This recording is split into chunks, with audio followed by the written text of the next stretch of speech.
Recording and recording.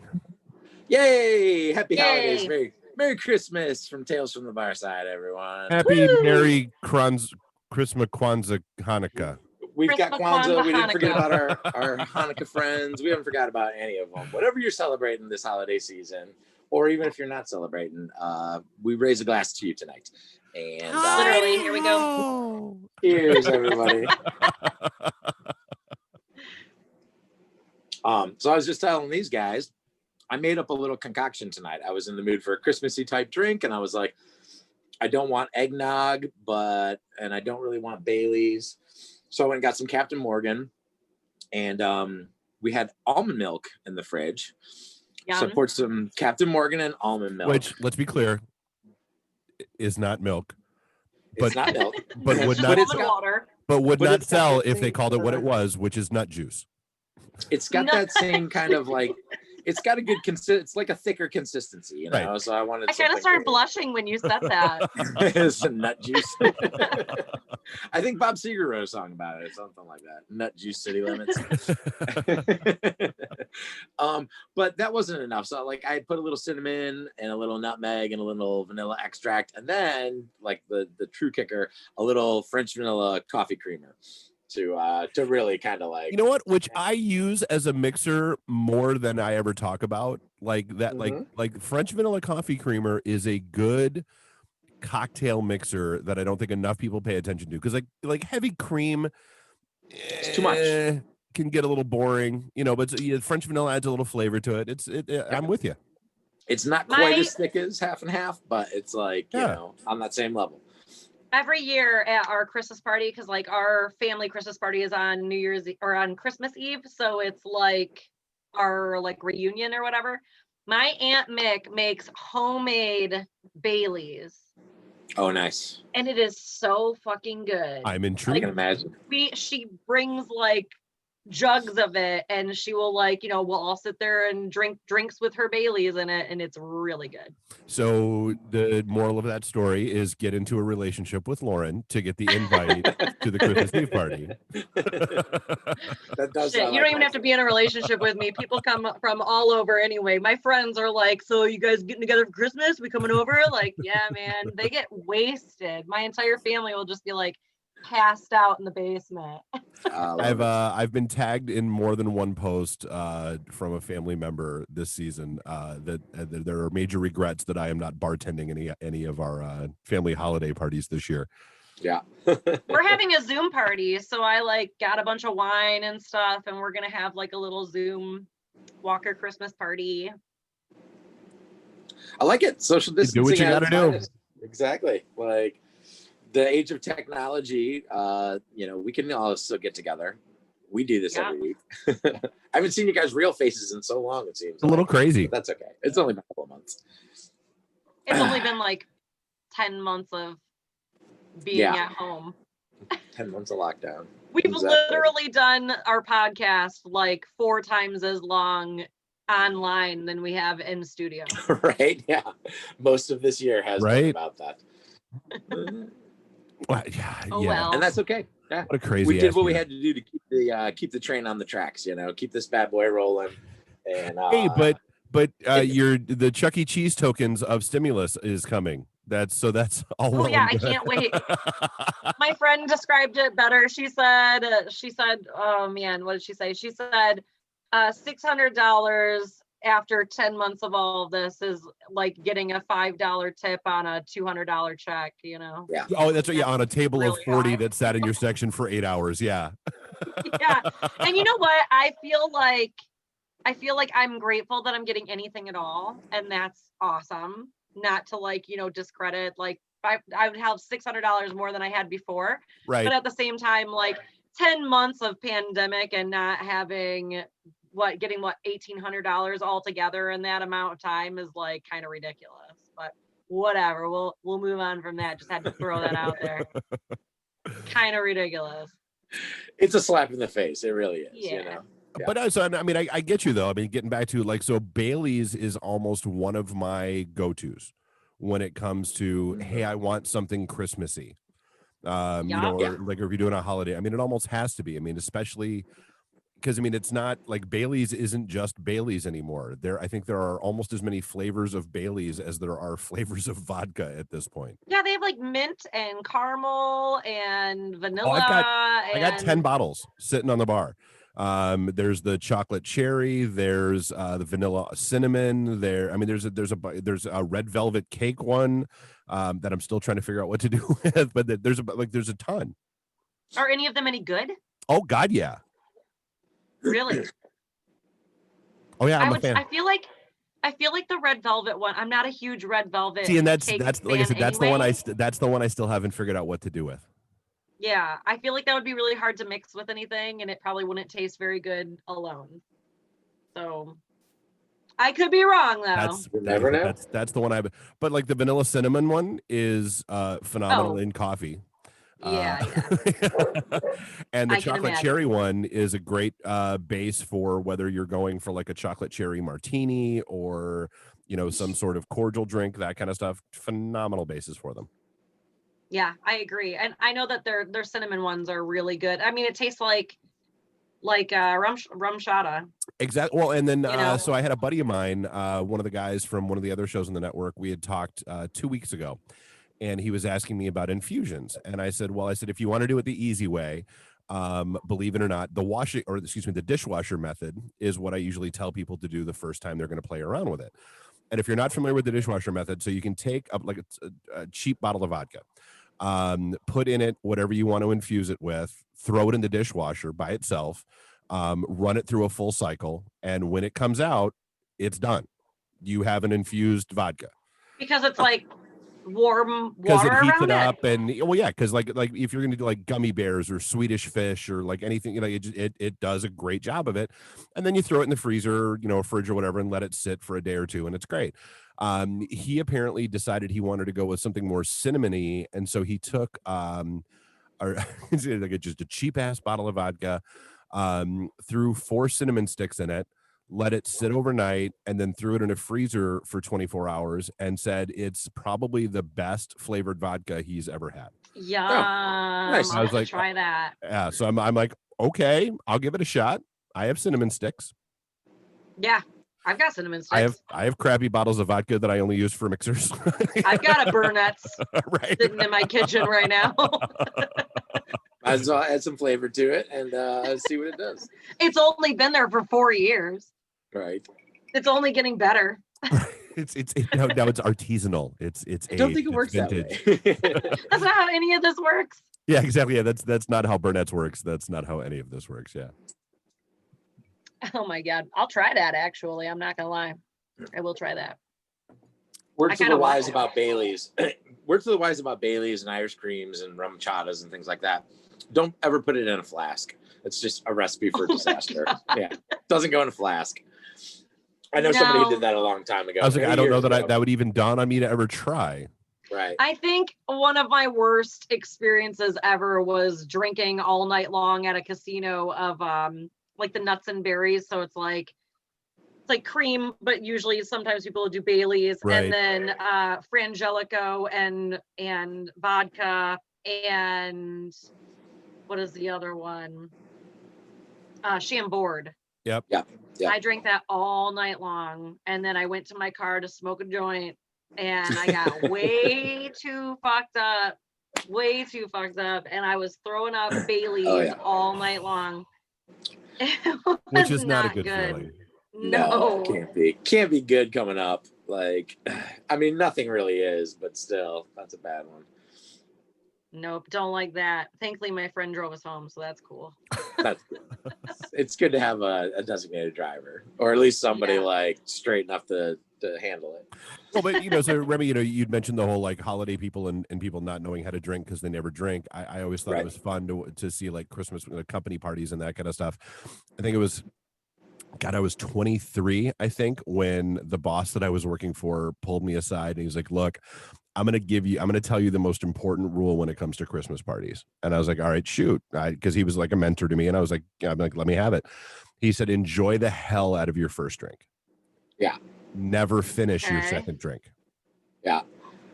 He's like, what? He's like, I don't care what he's like. I don't just your second drink is a sipper and and just don't finish it. And if it gets to the point where you finish your second drink, that's your cue to leave the party. He's like, that's what makes sure that you never do anything stupid. That's what makes sure that I was like, okay. I mean, granted, I didn't listen to him all the time. I've made my share of stuff. Like, yeah, I've made my share of mistakes, but it's not a terrible rule. Right. Yeah, if you want to go somewhere where there's going to be alcohol, but you're in kind of a professional setting and you've got to be on your best behavior while drinking, it's a good rule. Like, which is such a horrible combination. Yeah. Professional, best behavior, and alcohol. And that's alcohol. Yeah. Where? I can't. Burnett, I know that Malort, and like Jaeger. Like that's all. Open bar, dude. No. No. I know that there was like a staff party at Necto many years ago, and they used to have their staff parties, like the Christmas parties especially, at Necto, and they would have like an old like ex-bartender come back and like guest bartend for tips or whatever. Nice. Cool. And they would give us an open bar, and it would be like shitty, like promo bottles that nobody wanted to drink, or like, something like that. And I remember the last year there was like, I think every single stall in the women's bathroom was full of either someone throwing up or crying. Oh boy. And there was one guy, our like door guy, he was like, super flamboyant. He was like my favorite person. And he was like throwing up into a bus tub while singing Rihanna's Under My Umbrella. Oh my and God. like I remember they like tried to like lift up one person that was like really not feeling great, and they like lifted him up, and we were in the basement, and his head like went right into a metal pipe. Oh, like geez. It was a shit show. Somebody was sleeping on the patio. Someone, you know what I mean? And after that year, they were like, we're never doing it again. Never once did we have another party there. They were all in the bowling alley afterwards. It ruined the good thing. Right. This ruined the good thing. Exactly. So one of my first years at Fifth Avenue, they had just opened up the one in up in Central, Mount Pleasant, right? So they had opened up a Fifth Avenue up there with some other partners, and they were like, we're going to give you guys a holiday party because we haven't given you one in a while. We're going to get some party buses and drive up to the new place. So all of those employees will take care of you guys. We'll put out the spread, and you guys don't have to work. You can party all night. They brought all the door guys, all the waitresses, all the bartenders. A bunch of us went, and it was great. It was a lot of fun. They put out a whole bunch of food and free drinks all night and stuff like that. And then we drove back on the party bus, and that was the shit show because it's Mount Pleasant. It's a couple hours drive. So there's a good long time. And I was like, oh my God, yeah. At that point, why would you have not made the investment and like gotten hotel rooms for so some people did. Some people were smart, but I didn't know. Hindsight is 2020. I definitely no, I mean the I'm just here to party. I mean the owners like that should have been oof. Well, that was the point of the party bus, was that nobody would have to drive. You get all wasted and they'll take care of getting you back home. Yeah, but they take you back to the point where you left your car at the party bus, right? Well, their party bus people is the thing. So they're used to doing party buses all the time.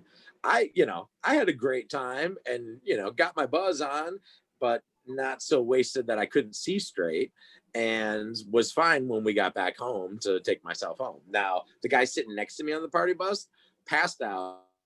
Well, he was passed out. It's 4:00 in the morning. We're driving home, and he sits up and throws up and then passes right back out again. Right next to me. I was like, oh God, why? Oof. Why? Like, oh, I mean, I guess at least he woke up.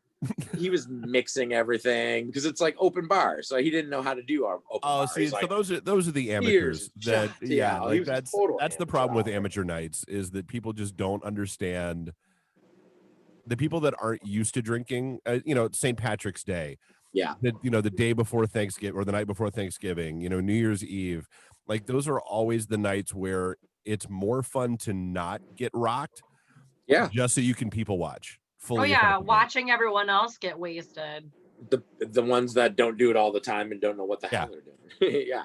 It's like party with them and have a good time, but then ease off a little bit. It's like my friend who doesn't really drink at all, and she was like, for my wedding, I'm gonna get blasted. And then, you know, like halfway into the reception, she's sleeping in the hotel room already, and we're throwing up next to her bed and everything, and we're all partying still. So yeah, no, it doesn't sound like a fun time at all. Yeah, if you're not used to drinking, don't try and go on like some crazy bender like you're gonna have a great time. You're not. Like, okay, if you plan on going hard for a certain event and you don't drink normally, plan on going hard for like the entire 2 weeks leading up to that event. Yeah, so that you can go hard for all of it. You got to train. Make it an entire thing. It's like a sporting event. You got to train. You got to stretch out first. Exactly. I'm imagining Rocky. Well, I'm imagining Rocky in like 4 when he's running through the mountains in Russia and training on the farm and stuff, and like remembering all the things that running through the waist deep snow and slamming shots of vodka as he goes. Yeah, Drago. That's how you got to do it, man. But no, it's actually so I guess one of the things I said I know we were just yakking about what you guys were going to talk tonight. For people that are out there, like, so it's not going to be a big holiday party year, or at least it shouldn't be. People exactly. I'm talking to you. So what are some quick and easy drinks that people can make? That whether it's just for the few people that come over, or even just for themselves. Let's be real. HBO Max Christmas Day, Wonder Woman drops. Probably gonna want to sit around and watch that. Maybe have a drink or two while you're doing so, because you're not in the movie theater and you can hit pause. So the Tom and Jerry, it's one of those pain in the ass drinks that takes some like prep work. Dude, we said no rainy drinks. I know. That's what I was just thinking. I was like, oh my God, he's going to go up. He's going to be like, you got to have a coupe glass. You got to get a little coupe. Yeah, got to have a coupe. It definitely helps. No, just like a little mug is nice. Just run out and get your muddler. And no, this one's all about separating eggs, which is a pain in the ass. And I don't like it. Yeah. But come on. But what you do is you can make the batter for it and then keep it in the fridge or the freezer and pull it out whenever you want to. So it's one of those ones where you do it and you keep it in the fridge and you forget about it. And then you've got this awesome drink to offer people. And I'm really a little tasty. afraid by the use of the word batter when it comes to drink. Well, like, yeah, are we baking a cake or are we baking a drink? It's got that kind of like, the thick milk, warm milk kind of Christmassy thing. It's not like eggnog, but 12 eggs, a little cream of tartar, stick of butter, cup of sugar, cinnamon cloves, nutmeg, vanilla. And then you can add whiskey or rum to it once it's all done, and some cognac. It says rum and cognac, plus hot milk. So it's like a hot toddy type of thing, but you scoop a little bit of the batter in, you put a little bit of brandy in or some cognac and rum, and then some milk on top of it. And delicious, tasty. I like that. But you got to make the batter first. Yeah. It's not hard. It takes like 10, 15 minutes to make up a batter. No big deal. But for like regular go-to, I'm doing, after I finish my crazy cocktail that I made with almond milk, I'm just going some Faygo ginger ale with my little Catman ginger. That's always a classic holiday time drink for me. Honestly, one of the things I miss about parties is like, I'm a big fan of batch drinks when it comes to parties. Yeah. Like I love, it's, you're not in college anymore. So you're not like, you're not making jungle juice. You're not doing any of that dumb stuff. Right. But like you can do like a really simple, like whether it's, like I always like, get a thing of pineapple juice, get a thing of cranberry juice. Everybody laughs at me because this is where I always make all my jokes. I always get like 2 2-liter bottles of Squirt. And then leave one of them next to the Jack Daniels and make hand job jokes all night because it's Jack and Squirt. And then pick a liquor, like whether it's like if you I would absolutely add some rum to it, just because rum tends to have a better flavor when it comes to punches and that kind of stuff. But if you want to throw vodka in it, throw vodka in it. You want to throw tequila in it, throw tequila in it. And that's the other good thing about like punch bowl drinks is it's easier to hide problems with the drinking. And it also cuts down on your time when you're hosting. Like, you know what, just go grab a ladle and throw it in your cup. Shut up. Like, I'm not mixing you something special. Go. Oh, Right. hell no. Yeah. Like I made a holiday punch. Enjoy. I don't know. In my family, we like to drink a lot of Captain Morgan. So my dad always does like Captain and like Coke, or we'll do like Captain and Sprite, which tastes like kind of like cream soda and stuff. But my boyfriend was telling me today that he really likes to do Captain and like hot apple cider. Yeah. And I've never really thought about doing that. It makes sense. It sounds really good. I've told So I'm gonna. That's my drink. You don't have to make a batter. You don't have to refrigerate anything. I need a coupe. I just need Captain and some hot apple cider. Call it a day. Throw a little cinnamon stick in there. I made a gin martini with a little cider one time. Ooh, that really sounds good too. Yeah, just a couple splashes of apple cider, little caramel inside the glass, and a cinnamon graham cracker rim. Yeah, that sounds really good. That was nice. Get with some good gin. Gin and apple cider. And cinnamon and graham cracker. Interesting. And caramel. It was fantastic. It was like I'll give it a try. I'll try anything 5 times. So. Kind of thing. That's what we appreciate, Yellow. Try anything 5 times. Yeah, well, if I don't know by then if I like it or not, then it's probably we're not doing it again. Yeah. Everybody get your minds out of the gutter. Some things take more than 3 times to find out if you like it, though. Exactly. The first time you do it, you're probably going to be drunk. Right? Like that doesn't remember count. how this I don't went. remember. Right. I don't remember if I liked it or not. So I mean, back to the coffee creamer thing. So like one of my, the quote unquote, like if I feel like I'm making like a fancy drink, like a martini or something like that, I always, especially around this time, because I'll make them whenever, but around this time of year, you call them, it's a white Christmas martini and everything's great. You take basically, either a shot, if you're using a shaker tin to make more than one, take 2 shots of vodka. Usually I would say use vanilla vodka, but if you just, whatever, if you have vodka, you have vodka. It's a thing. The only tricky ingredient to it is I always say, grab, I love Godiva, their white liqueur. Oh, I love Godiva. Yes. Both of their chocolate liqueurs, both the dark chocolate and the white chocolate are phenomenal. But so, throw 2 ounces of the white chocolate in there. And then throw, a couple, top it, just get it to shaker height with the French vanilla creamer.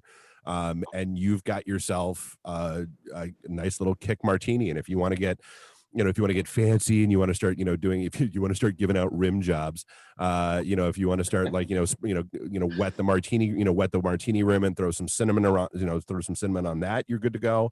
But I mean, it's good enough by itself too. Yeah, that sounds good.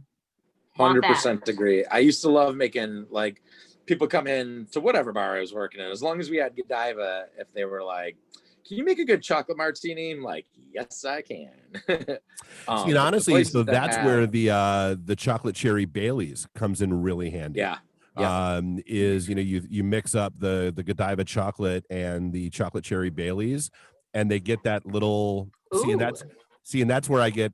That's where I start. Dude, I love doing stuff like that. I love like putting Hershey's. It looks great. Putting Hershey's syrup in the glass. Yeah. That's part of the fun. Like we've talked about this. I miss being a bartender. Yeah. Well, surprisingly, 3 Olives, I don't know if they still make it, but for a while they were making s'mores flavored vodka. Yep, I remember that. And it was interesting. Really good. It was really good. I used to do s'mores flavored vodka and a little bit of rum shata, and then I would cut like the cinnamon with like a little bit of Bailey's or Godiva and shake that up and put it right over some, Hershey's chocolate too. And it was fucking delicious. That if they don't make it anymore, I'm going to write them an angry letter and tell them that they need to make it again, because seriously, it's really good. And they're going to write you a letter back that goes, lady, we haven't made that in like 4 years. They're going to be like, bitch, nobody bought it. You were the only person in the world who made anything with it. Like, Well, we still apparently have you just need- cases in storage. You want them? Apparently, you just need to learn how to infuse the vodka yourself, which Dave said is pretty easy. You just got to figure out what ingredients. Yeah, will make let the me s'mores good. infuse marshmallows, chocolate, and graham crackers into some vodka. Sure, Well, why not? I mean, Then there just strain is it out. there is a Strain graham it. cracker liqueur. I don't know about marshmallow. I'd have to ponder that one. I feel But like it would just kind of dissolve. It's like The Pinnacle sugar, Whip tastes basically. like marshmallows to me. You know what? Yeah, you're right. Pinnacle whipped. Yep. Pinnacle Whips taste like marshmallow. It's got that like ultra sweet. that Three marshmallow Olives flavor. though. That was my jam. It was really good. It tasted really graham crackery. Okay, yeah. It was really fucking good. And it almost was like somebody took one of like the s'mores Pop-Tarts and like dissolved it Okay. into vodka or something. That's what it tasted like, you know. It was good. Delicious. Want that again. All the sugars, all the alcohols. Give it. They to got me. rid of that and they got rid of bubblegum flavored vodka from Three Olives, but they kept Mountain Dew dude vodka. Like, come on. Oh, was that what the hell was that called? Wasn't it like Dude. There was Loopy, Loopy Yeah. was delicious. which was Fruit Loops, and then Yeah. was it Dude? I forget what it was Dude. called. Yeah, DUDE, dude. It was called Dude. And I was like, dude, this is gross. So it was fucking nasty. I was like, dude, this is gross. That's great. This is not what I was looking forward to having in my mouth. It was Thank you. terrible. Just like it was like their equivalent to when Bud Light did like their Bud Light Clamato. You know, I was like, no, that nobody's gonna drink this. Nobody likes it. My brother absolutely loves those Bud Light Clamatos. There's like a whole group of people that think that they're amazing, and Yeah, I'm just like, on like a hot summer day, he thinks they're delicious, and I'm like, you can go ahead and keep that. I'm all good. what, on a hot summer day, he's On like, a hot Bud summer Light day, he loves those. Clamato? Yeah, I was gonna say, like, Tomatoes. I can't imagine thinking tomato, like anything tomato juicy would be. Ooh. I don't get it either. And they're like, we'll be golfing Bud and Light? and he's like sweating profusely and just like, oh man, these things are so refreshing to me. I'm like, He like okay. cracks it and chugs them down. Loves it, man. Loves it. Like that's How does he even get them? Where are they? Where do that they sounds even like a sell trauma that? he might need to see a therapist for. Like that, like there might be some damage there that he needs. We had to work on. have a actual, like, the people that were doing the promo were like, can we get a trash can next to us, because people were throwing them out and spitting it out so much. Oh, that sucks. Yeah, it's not everybody's favorite flavor, but I know one guy that it is. Hey. My brother. It's a 1 in a million. He's Everybody's gotta one have in a their minute. thing. 1 in a million, kid. See, and like, and I'm the first person that like I you know, one of the things I miss about all this, dude, I miss hitting a good Bloody Mary bar Oh yeah. for brunch. Like like, so like I dude, whether it's, you know, V8, tomato juice, whatever the base is, you know, McClure's, whatever. I'm all about it. But yeah, like God, like I said, a hot summer day and oof. I can't. I don't get it. And it's mixed with beer, you know, so it's like it's a beer with just like a little bit of that flavor to it. But yeah, I'm It's like, not I a didn't little even bit. bother trying it. It's not a little bit of that flavor. It's not a little bit. It's just clam juice with Bud Light in it. Juice with Bud Light. And maybe like, it's like you dipped a pizza into clam juice and then like dipped it in your beer and then ate it. It's fucking disgusting. Yeah, Nobody wants that shit. Again, I'll We've take gone, your word for it. I'll take his it took word us for it. 15 minutes to get from nut juice to clam juice. So we're what's next? Grape juice. His and wines. hers juices. Right. Yeah. Well, so what are Don't you like drinking on, that. Dave? Your cocktail looks rather punchy tonight. Yeah, so I made myself like basically like just a modified like a Moscow Mule, but a cranberry mule. So it's a Moscow Mule Nice. with cranberry juice in it. You know, trying to avoid scurvy during these trying times. That's, you know, so The last thing you want is scurvy. right. No, I mean, Don't you know, like that. and it was funny because it was actually Bob called me out. Like I think it was like a month ago. One of the things I said on the show, I'm like, you know, hey, you know, I'm doing these shows from the bar. I should make like a drink of the week or something while we're just sitting here and like that. And he was like, you drink the same thing every week. Who are you kidding? Right. Like what? And I was like, all right, well, fine. I'm going to start changing up what I drink every week. Yeah, then I'm not gonna. You're like, I'll show you predictable, mister. Right. So yeah, no, and honestly, like I felt, I felt like and it didn't help that I was talking one of the shows that ran earlier today was talking, and it's funny because Mike's probably early 60s and apparently has just discovered the Moscow Mule. Oh, wow. and was talking about how great. I'm like, oh, dude, well, if you're gonna do that, then you got to try a Kentucky Mule and substitute in the bourbon and that kind of stuff. And so I wound up talking with, and I was like, and then I'm like, yeah, I need a mule. Damn. It's funny how you'll be talking about a cocktail and be like, oh man, I could go for one of those. That sounds really good. And it's on your mind until you get one. Yep. You know what that doesn't happen with though? What? Bud Light Clamato. That's not going to happen. That was the Bud Light. There will be no generated craving for that. Well, and so like my specialty was always a really kind of sweet, girly shot, and everybody who was like, give us some good shots that taste good and they're strong and whatever, is like my go-to. I'm like, all right, Ramikazes, and it's basically just raspberry and blueberry vodka, do it in a kamikaze, but instead of using triple sec, you lose blue curacao, which is the same flavor but blue, right? And then you put a little splash of cranberry juice in it, turns the blue curacao purple, and now it looks really pretty too. And it's like sweet, delicious. It's a kamikaze, easy to drink, goes down smooth, tasty, but looks cool. Kamikazes are really easy to fuck up too, though. Some people put way too much lime. Or too much triple sec. They make them too sweet or too sour. That was one of the first shots that I learned how to make when I had my bar, when I lived downtown and we had a big giant loft with a huge bar that we'd party at every night. I was like, I'm going to get the stuff to make kamikazes around here. And then I started playing with it because just plain kamikazes are kind of boring. I started mixing different things. I was like, oh, that's the same flavor and this is different. And just get some flavored vodka and it'll be better. And the Ramikaze was born that way. Well, and honestly, I think that's part of the fun of being a bartender, or even even just with a home bar, is playing and figuring out what flavor profiles work for you, what don't. Right. Hey, that goes great with that. Oh, that was a mistake. Let's never do that again. It's like I mixed 5 liters of some of like just all kinds of different whiskeys and that kind of stuff in the aging cask back in April. And like I try it every 2 weeks, and every 2 weeks it's markedly better. Like it is as all the different flavor profiles have come together and all that kind of stuff. So yeah, I mean, it's fun to play. I like that. Indeed. It's always fun. You have an aging barrel?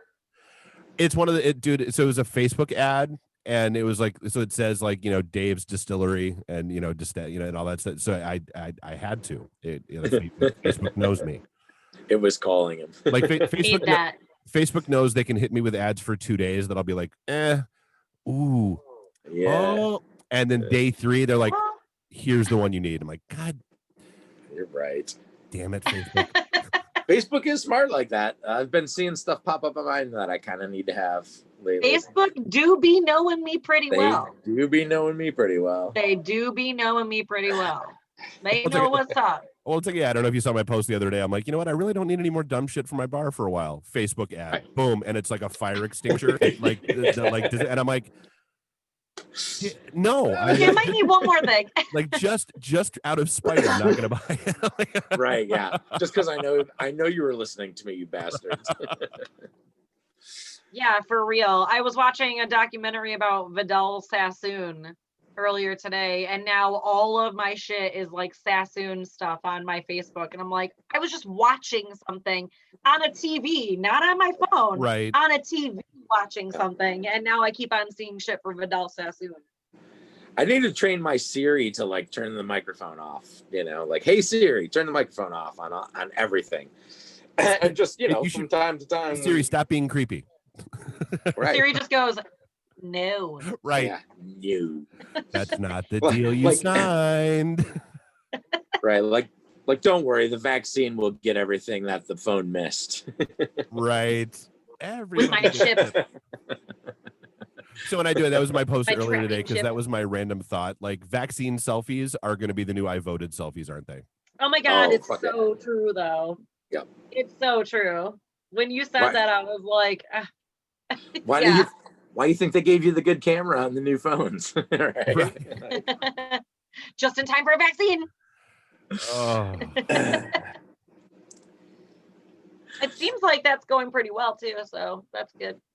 That's Yeah, I good mean, thing. there's been a couple of cases, like there always are. There was a couple of nurses out in Alaska that I believe had anaphylaxis. But I Oh. mean, that That's not happens with, good. but that happens with any shot. I mean, that happens with any vaccine. Peanut.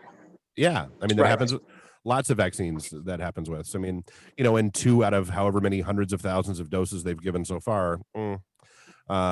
Yet still gonna get it when I can. Thanks. I mean, I'm Oh, in yeah. no rush to be in the first wave, No. because skeptical Dave is still skeptical. Sure. But once the science is proven out, and we know that, okay, yeah, it is just those 2, and and then it's not, then yeah. Oh yes. In fact, I was having a conversation today about possibly pulling together some sort of live event with a live stream with some of our shows. And some of our show hosts that wanted to get it to like kind of help spread the word, because like you've seen, Biden's done it now and Pence did it. They're like, basically, hey, use your platform, use your voice, and hey, look, I got the vaccine. It's no big deal. Yeah, Not that big of a deal. Right. I'm gonna play a little game called "Let's see how long I can go without catching COVID." right. You just go out and have people cough on you everywhere you go. No. Like, I've Russian navigated roulette. I've navigated it successfully this long by like basically doing my life the way I used to without going out as much. I just don't go see my friends. I don't go out to public places. I'm a little bit more of a hermit, but I'm like, so far so good.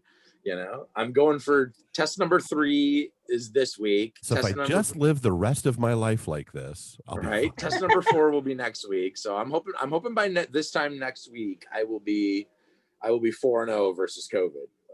Well, dude, and now you've got this new crazy strain coming out of England. That, oof. Well, nothing's coming out of England. Nobody's allowed to travel. Yeah, nobody's going to England. Yeah, but yeah, it's apparently 70% more virulent.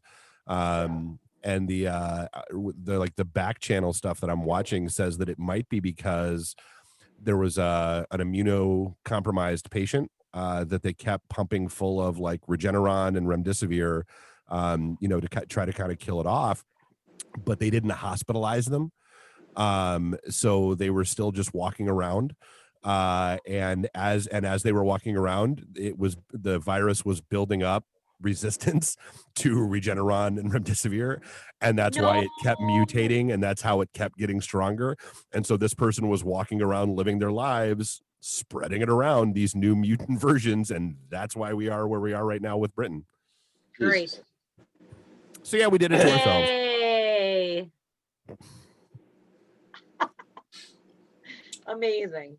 Well, so here's the thing. It's good to see that like we're not the only ones that have a bunch of anti-maskers or people who like refuse to wear their masks properly, because I'm a big fan of the English football, or soccer as we call it over here.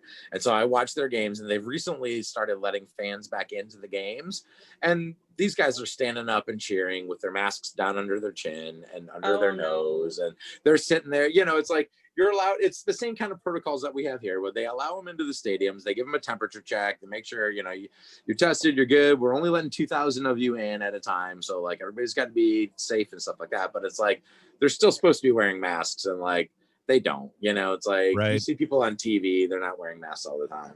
I wish we knew what the answer was. Dude, one of my comic creator friends lives in London, and I've been watching him on Facebook through this entire thing, just post about what assholes his neighbors are and what, and he's like, here's the pub at the end of the street, and yep, nobody's wearing a mask, and he's like, we're never getting out of this, we're never, and so London is smack dab in the middle of this new like level 4 lockdown thing, and he's like, I hate to say I told you so, but yep, this is what happens when you don't follow the guidelines, the rules, and kind of feel no, and in his case it's like, kind of feeling like, the kid in class that's good, but because the 3 kids in the back of the room won't stop screwing around, Now nobody gets to go to recess. Like that. Yes.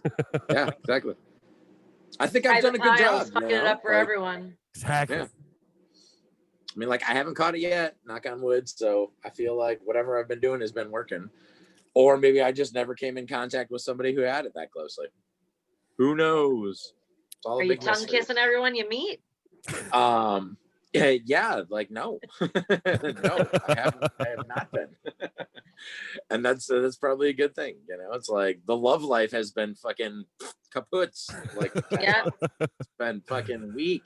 The lockdown. It's been a week. Smiles. Did you say it's been a week? No, I didn't say it's been a week. I thought you said it's been a fucking week.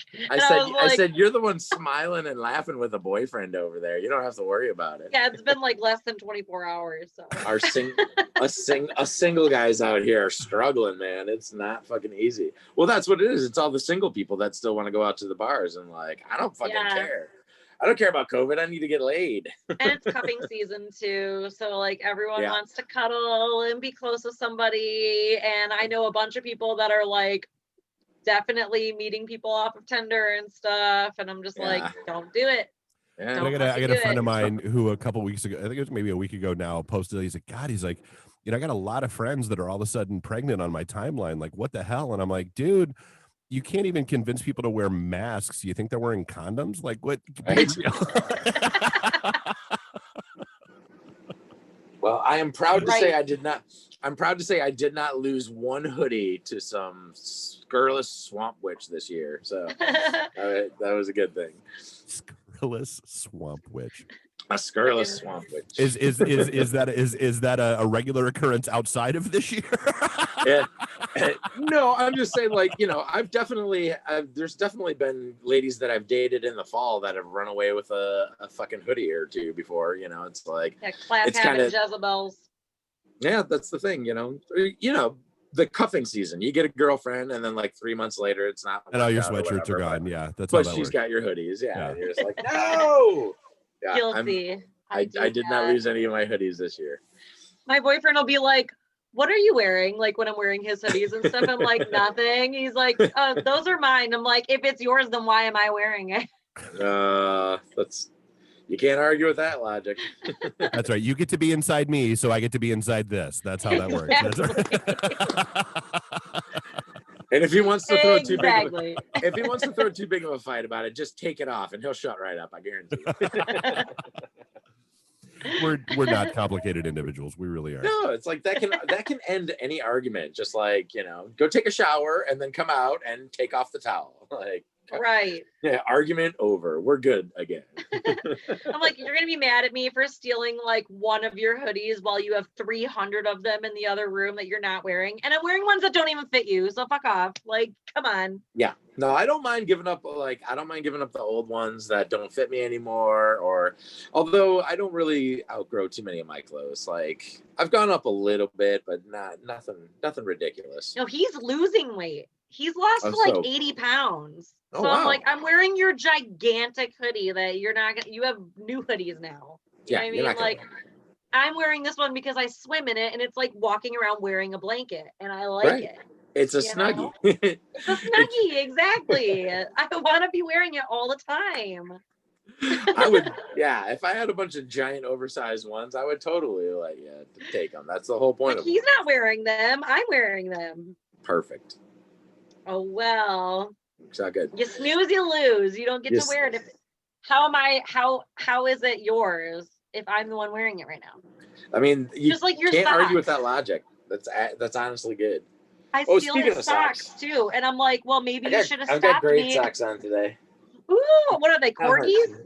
No, they're Boston Terriers. Oh, Boston Terrier. Oh, let me see one more time. Boston's. Oh, there we go. Upside down, but like, yeah. Oh, my favorites. God. I only wear fun socks. That's it. I've been wearing my Christmassy socks lately. These ones they had a little hole in one of the toes, so I had to sew them up, but now they're sewn up, and so I can wear them again. Fuck it, as long as you sew them up. Got to. Then they're not holy anymore. I'll just take them to church and get them holy again. Hey-oh, you only wear them on Sundays. Those are your Sunday socks. They're holy. These are my Sunday socks. Well, shit. We weren't planning on doing an entire hour, and here we are. Here we are. We got to the end of it. We had fun. We talked about it. We knew we would. We got a couple of drinks in us. We got a little saucy and talked about Christmas. Little saucy. Little saucy. I'm gonna cheers to that. To the sauce. I'm gonna cheers to that too. Hey, you know what? My roommate was asking this earlier, and I have a question for you guys. If you had to come up with a sign, like in sign language, but you don't know sign language, for sauce, what would it be? He asked me this, and I've been like, I don't fucking know. I have to know it. And you said saucy, and it reminded me of it. I would kind of like sauce. Like I would I'd hold a frying pan and a spoon and kind of like stir it and then ladle it out. Like sauce. Oh my god. Okay, perfect. This is saucy. Like this. This is you just take your sauce. It looks like you're painting something. Yeah, exactly. It's like saucy. I love it. I'm getting saucy. I'm gonna do it from here on out. When I'm out drinking with you, you're gonna know what I mean. If I'm too fucked up to say anything to you, you're gonna be like, Lauren, how you feeling? I'm gonna be like this. Yeah, that means saucy. Sauce. Well, yeah, because like sauced is another word for being hammered. So hammered, exactly. So that could be like your sign language thing. Like, what's your thing for sauce? Just like a hammer, or get it like hammered drunk. And they'd be like, no, that's just too much thinking. That's just too many layers. She's feeling saucy. Yeah. You're like, Lauren, how do you feel? She's feeling saucy. I love it. She wants to bang? What? Yeah, right. Make a little infinity sign with your hand, Make a little figure 8 sideways there. There's your saucy. So also I have to just say it because I do every week. Like, do it. Send us some emails. We want emails. Pretty please. Send us your stories. We want to read them. We want to know about what you guys are doing. We want to hear about the ridiculous shit that you've overheard at a bar, or the crazy fight that somebody got into, or dude, especially now that all these studies are popping left and right, that essentially it is, as expected, the worst human beings on the planet that are going out to bars and restaurants right now. Oh yeah, exactly. Literally. Yeah. The being able to have an anonymous outlet for those stories, that's what hello. We want to hear them. We want to hear about who you kicked out, or who you cut off, or how shitty your boss is, or how fun it is. We don't care. We want to hear about it. barsidetales@gmail.com. TALES. barsidetales@gmail.com. Yeah. Oh yeah, and if you send us those stories, we'll turn it into something awesome, and we'll laugh about it, and we'll have fun. You'll be like, oh my god, that's maybe we'll reenact it. We will protect the innocents. We can do dramatic readings. We will do dramatic readings. We'll slay the guilty and protect the innocent, and we'll lock those fuckers up if they deserve it, and we'll shut that fucker down if we need to. Perfect. Yeah, I miss closing bars down, man. I miss that semi-awkward time where it's like, all right, the bartender wants us to go. It's time to go. He's giving us the look. Yeah. Or the bartender's like, no, you guys are cool. Like, hang on for a minute. We're going to do another shot while all these assholes leave. I miss those times. I miss my friends. We miss all of you guys. Everybody hang in there. We're going to come back in the new year, bigger, better, stronger than ever. Exactly. We're going to have some fun. Exactly. All right. We'll see you next week. Bye, guys.